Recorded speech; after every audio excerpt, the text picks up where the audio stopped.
સેવન સંયમ જીવનના પર્યાયના માત્ર 13મા વર્ષે આચાર્ય પદે બિરાજમાન થયેલ પૂજ્ય આચાર્ય શ્રી નંદન સુરીજી મહારાજ તે નષ્ટોત્તરસંગ્રહ, જૈન સિદ્ધાંત મુક્તાવળી, યાદવાદરસ્ય, પત્ર વિવેચન વગેરે ગ્રંથ સર્જન કરી ચૂકેલા આ પૂજ્યશ્રીએ પોતાની મસ્ત વિચાર શક્તિથી અને નિર્ણય શક્તિથી શાસન રક્ષાના અને શાસન પ્રભાવના સંખ્યાબંધ કાર્યો સફળતાપૂર્વક પાર પાડ્યા હતા.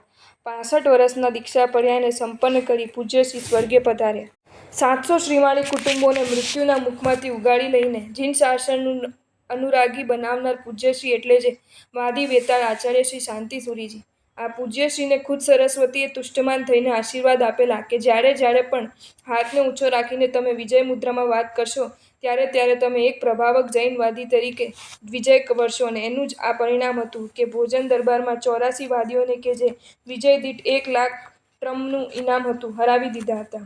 જ્ઞાન મહાસાગર સિદ્ધા સારસ્વત ગુજરાતના મહાન જ્યોતિર્ધર 1.25 લાખ શ્લોક પ્રમાણ સિદ્ધ હેમ વ્યાકરણના રચયિતા રાજા સિદ્ધરાજ જયસિંહની જ્ઞાનોપાસના અને મહારાજા કુમારપાલની સંસ્કાર પ્રિયતાના વિધાયક કલિકાલ સર્વજ્ઞ આચાર્ય શ્રી હેમચંદ્ર સુરીજી મહારાજ નવું વ્યાકરણ, નવું છંદશાસ્ત્ર, દ્વાશ્રય મહાકાવ્ય અને અલંકારશાસ્ત્ર, યોગશાસ્ત્ર, તર્કશાસ્ત્ર, જીનવરોના ચારિત્રો આ બધું નવું આપીને આચાર્ય ભગવંતશ્રીએ જગત પર જે ઉપકાર કર્યો છે એ કલ્પનાતીત છે.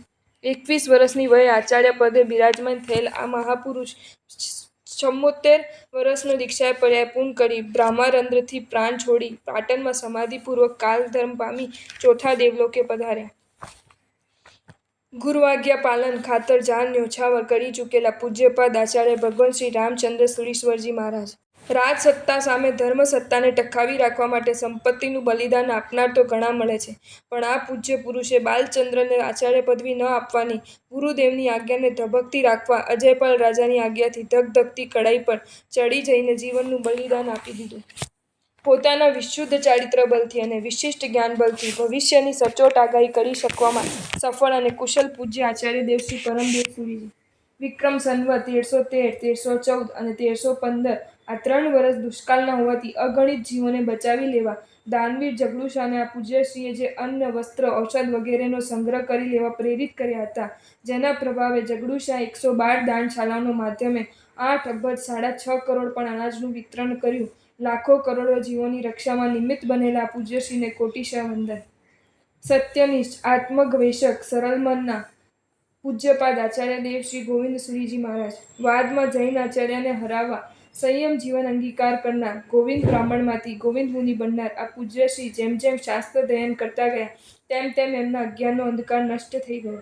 પ્રાયશ્ચિતના સાચા આંસુ સાથે ફરીવાર ચારિત્ર લઈ ખૂબ સુંદર જીવન જીવી સમાધિ સાથે કાલ કરી સ્વર્ગમાં પધારી ચૂકેલા આ પૂજ્યશ્રીના અનેક આત્માઓ માટે સાચા અર્થમાં આલંબનભૂત બન્યા રહ્યા. હસ્તગીરી તીર્થધારક, નિર્મલ પરિણતિ ધારક પૂજ્ય આચાર્ય દેવ શ્રી માંતુંગ સુરીશ્વરજી મહારાજ શુદ્ધ જ્ઞાનના અનમોલ વારસાને ટકાવી રાખવા માટે જેઓ શ્રી હસ્તલિખિત પ્રતો લખાવાનું વિકટ કાર્ય ખૂબ જ ખંતપૂર્વક જાત દેખરેખ નીચે જ કરાવ્યું. શ્રોતાઓ ભક્તિમાં ઝૂમવા લાગે તેવા મધુર કંઠ, રાગ રાગિણીનો ગજબનાક બોધ અને ભક્તિની ભીનાશથી ભાવવય રીતે ગાવાની અદ્ભુત કલા ધરાવતા આ પૂજ્યશ્રી પાસે કંઠસ્થ કરેલા સ્તવનોનો અને સજ્જાઈનો એટલો ગંજાવર સ્ટોક હતો કે સંપૂર્ણ વર્ષ દરમિયાન એક પણ સ્તવન કે સજ્જાઈ રિપીટ થતા નહોતા. કમાલ જ કહેવું પડે.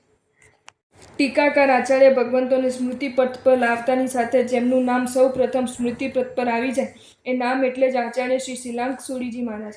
ન્યાય શૈલીની ટીકા રચનારાઓ અગ્રીમ સ્થાન ધરાવતા પૂજ્ય પુરુષે 11 આગમ ગ્રંથો પર ટીકા લખી હતી, પણ હાલમાં તો આચાર્ય સૂત્ર અને સૂત્રકૃતાંગ સૂત્ર પરની ટીકાઓ જ પ્રાપ્ત થાય છે.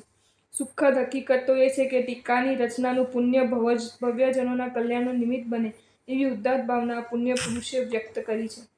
સ્મશાનમાં અનેક પ્રકારના ઉપસર્ગોની વચ્ચે પણ ધ્યાન સાધનામાં મેરુની જેમ અડગ રહેલા અને 30, 60, 90, 120 ઉપવાસ સુધીની તપસ્યા કરી ચૂકેલા પરમ તપસ્વી શ્રી કૃષ્ણશ્રી મહારાજ 1 વર્ષમાં 34થી વધુ પારણા ન કરનાર આ મહાપુરુષ એવા તપોમૂર્તિ બની ગયા હતા કે એમનું ભાવપૂર્વક સ્મરણ કરવા માત્રથી મનુષ્યના રોગ, શોક, દુઃખ, દર્દ શાંત પામી જતા હતા. તેઓ આમોસહી, ખેલોસહી, વિપ્પોસહી અને જલોસહી વગેરે લબ્ધિઓથી સંપન્ન હતા. તીર્થંકરોના ચ્યવન આદિ 5 કલ્યાણોક્તિ પાવન એવા દરેક તીર્થની આ મુનિવરે સ્પર્શના કરી હતી.